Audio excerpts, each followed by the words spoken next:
महादेव, जय भोलेनाथ। नमस्कार, मैं साधना पांडे मार्गदर्शन पे आपका स्वागत करती हूँ। दोस्तों, मैं बात करने वाली हूँ आज हमारी बेटियों से जुड़ी हुई।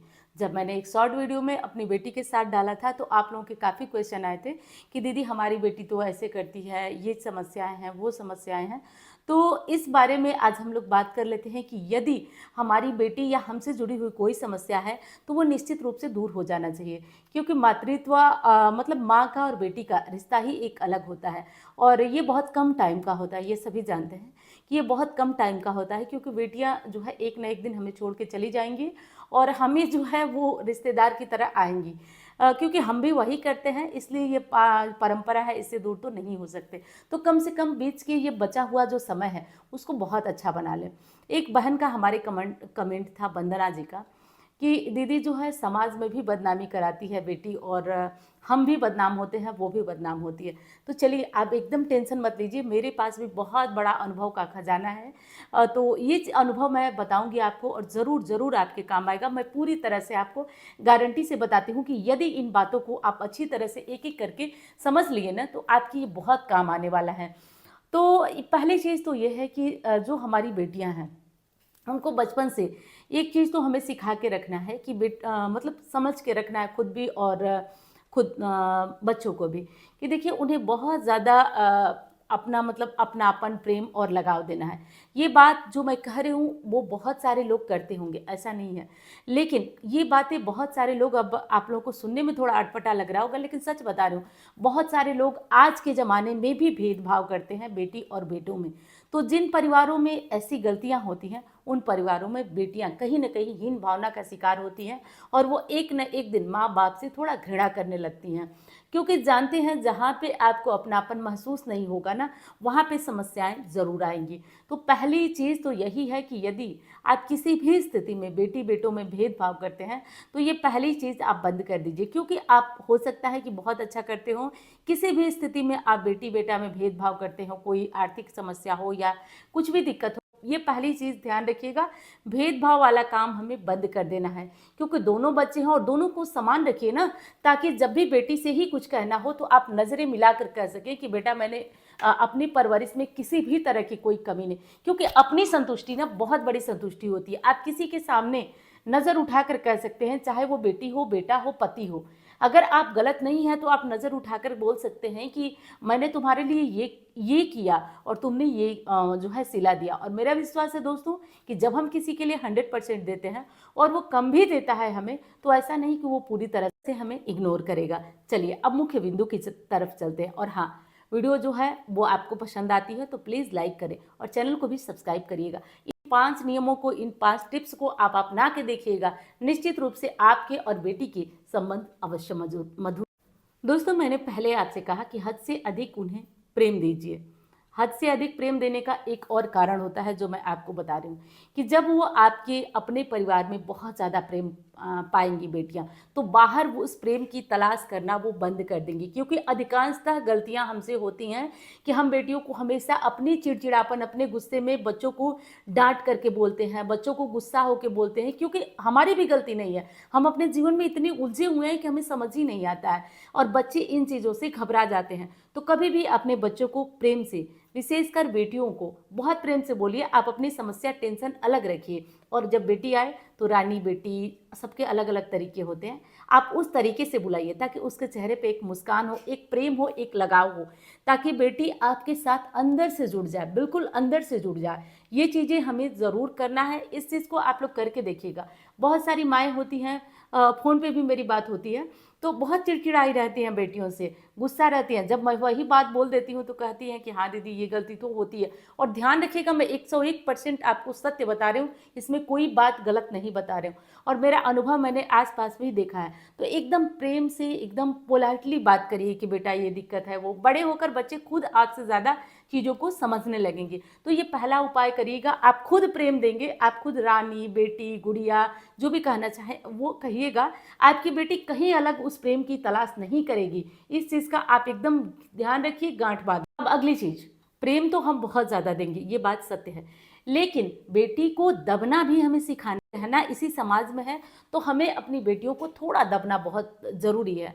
थोड़ा बड़े लोगों का रिस्पेक्ट कैसे करें। और दूसरी बहुत महत्वपूर्ण चीज़, हो सकता है इस बात में बहुत सारे लोग नाराज़ हों कि जो है मैं क्या बोल रही हूँ, लेकिन सच बोल रही हूँ। बेटियों को ये सिखाइए कि कोई कुछ बोल गया तो तुरंत फटाक से जवाब देना अनिवार्य नहीं है। रुको, सोचो और छोड़ दो, क्योंकि बड़े हैं। क्योंकि देखिए ये सारी गलतियां हम कर देते हैं गुस्से में या जैसे भी हो। बेटियां बहुत ज़्यादा बोलती हैं और कल वो दूसरे को बोली, परसों आपसे भी वही जुबान लड़ाएंगी। तो उनको थोड़ा दबना सिखाइए। और एक चीज़ और है, अगर आप खुद किसी का रिस्पेक्ट नहीं करेंगी, खुद नहीं किसी से दबेंगी, तो फिर मुंह से बोलना आपके लिए गलत है। क्योंकि पहली जो पाठशाला होती है, पहली सीख आपसे मिलती है, वो आपसे मिलती है। और मैंने कहा ना कि मेरे पास बहुत बड़ा अनुभव है। मैंने देखा है, जब मेरी बेटी छोटी थी, 10 साल 12 साल की थी, तो सेम वही चीज़ें करती थी जो मैं करती थी। मैं पूजा करती थी, वो पूजा करने लगी जैसे वो थोड़ी बड़ी हुई थी। और जैसे मान लीजिए कि मुझे सिर दर्द है, तो आधे घंटे बाद वो बोलती थी, मम्मी मेरे भी सिर में बड़ा दर्द हो रहा है। तो ये चीज़ें कई बार मैं देखते देखते देखते देखते ऐसी चीज़ें सीख गई कि मतलब एक एक चीज़ मैं आपको यहाँ पे एक्सप्लेन नहीं कर पा रही हूँ। लेकिन आज भी वो मुझे देखेगी कि मम्मी सुबह नहा रही हैं, उसको सुबह नहाना है, उसको नहीं नहाना है 12 बजे तक। किसी कारण से उसे लेट हो गया, अगर 9 बज गया, तो 9 बजे थोड़ी ना नहाया जाता है, जल्दी नहाया जाता है। ये सब चीज़ें कभी नहीं सिखाया मैंने, लेकिन खुद में सुधार आप लोग करिए। यहाँ ये ना मैं अपनी बेटी की बड़ाई कर रही हूँ, ना आपको अपने उदाहरण दे रही हूँ, केवल केवल समझने के लिए, क्योंकि दिल से बातें कर रही हूँ। उम्मीद है आप लोग मेरी बातों को समझ रहे होंगे। तो ये चीज़ें हमारे अंदर जब रहेंगी ना, तो वो बच्चों के अंदर खुद ब खुद आएंगी, बिना कुछ सिखाए, बिना कुछ समझाए। तो हमें खुद अपने बड़े लोगों का रिस्पेक्ट करना है। और हद से ज़्यादा कोई समस्या में दबना भी नहीं है, लेकिन ये नहीं कि एकदम उग्र होकर बैठे हुए हैं कि कोई कोई बोले तो तुरंत हम जवाब दे दें। तो पहले इन चीज़ों को समझिए। संस्कारी भी हमें बन के चलना है। ऐसा ज़रूरी नहीं है कि जो है, जो बोलता है वो संस्कारी नहीं होता है। कि क्या होती हैं बेटियां, 15 17, यही यही बेटियां जो है जुबान लड़ाती हैं ना। तो इसमें समस्याएं ये आती है कि हम बेटियों को सही गलत की सीख भी नहीं दे पाते हैं। केवल गुस्से गुस्से में उन्हें सही गलत की सीख नहीं समझा पाते हैं। तो आप बेटियों को सही गलत की सीख भी ज़रूर दीजिए, क्योंकि उनकी उम्र ही कितनी है। वो गलती कर देंगी और बाद में वो पछताएंगी। बहुत सारी बेटियों के फ़ोन आए हैं और मैंने स्वयं बात किया है दोस्तों, महादेव को साक्षी मानकर, कि दीदी वो उम्र गलत थी, मैंने गलत डिसीजन लिया, अपने पापा को छोड़ के चली आई, अपनी मम्मी को छोड़ के चली आई। काश उस समय हमें कोई समझा देता प्यार से। उस समय बस एक ही धुन थी कि हमें अपने मनपसंद के रिश्ते में बंधना है, शादी करना है। दोस्तों विश्वास से कह रही हूँ, महादेव को साक्षी मानकर कह रही हूँ। तो काश वो माँ बाप या फिर कोई ऐसा होता जो बच्चियों को समझा पाता कि वो ऐसा कोई भी गलत डिसीजन न लें। तो हमें हद से ज़्यादा बच्चों को समझाना है और उनके निर्णय खुद से उन्हें लेने के लिए कहना है। तो ये काम आप करके देखिएगा। उन्हें जो है थोड़ा समझाना ज़्यादा ज़रूरी है, थोड़ा मतलब थोड़ा ज़्यादा समझाना ज़्यादा ज़रूरी है। अगली चीज़ और बेहद महत्वपूर्ण चीज़, और ये अंतिम चीज़ है। देखिए, बेटियों को शिक्षित करना बहुत ज़रूरी है।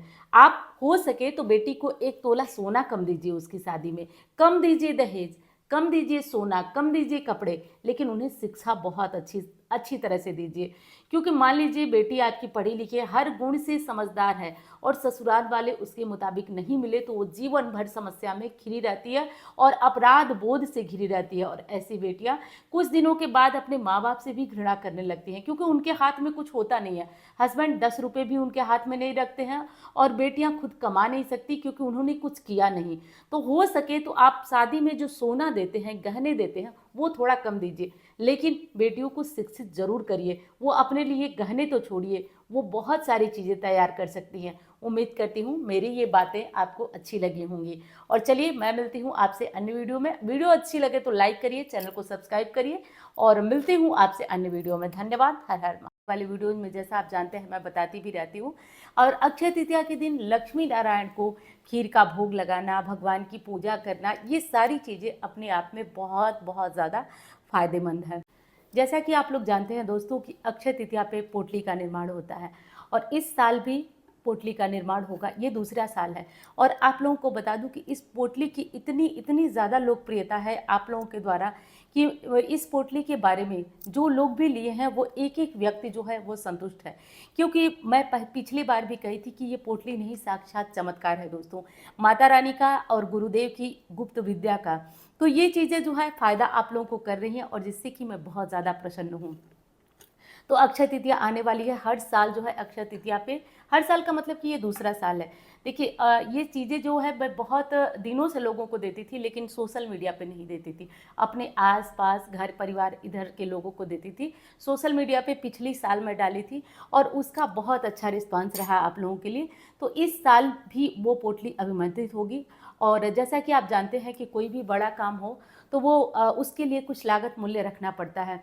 क्योंकि देखिए दोस्तों, ऐसे तो कहूँ तो वो पोटली अनमोल है, निश्चित गारंटी के तौर से कह रही हूँ कि वो पोटली अनमोल है दोस्तों। मैं चाहूँ तो मतलब 5-5 हज़ार तक में लोग पोटलियाँ बेच रहे हैं या दे रहे हैं, लेकिन मैं सोचती हूँ कि उससे ज़्यादातर लोगों का भला हो। अब ऐसा नहीं है कि कोई कुछ भी बिना स्वार्थ के नहीं करता है, लेकिन आप लोग इस चीज़ को जानते हैं कि जब जब भी ये पोटली गई है, जितने लोगों उतने लोगों का विश्वास बढ़ा है, मुझसे जुड़ाव और मुझसे लगाव बढ़ा है। तो ये गुरुदेव की गुप्त विद्या है जिसका कि फ़ायदा आप लोग भी ले रहे हैं। और ये गुरुदेव द्वारा ही बताई गई एक पद्धति है जिससे कि पोटली निर्माण होती है और पूरे 10 से 15 दिन इसके निर्माण में टाइम लगता है।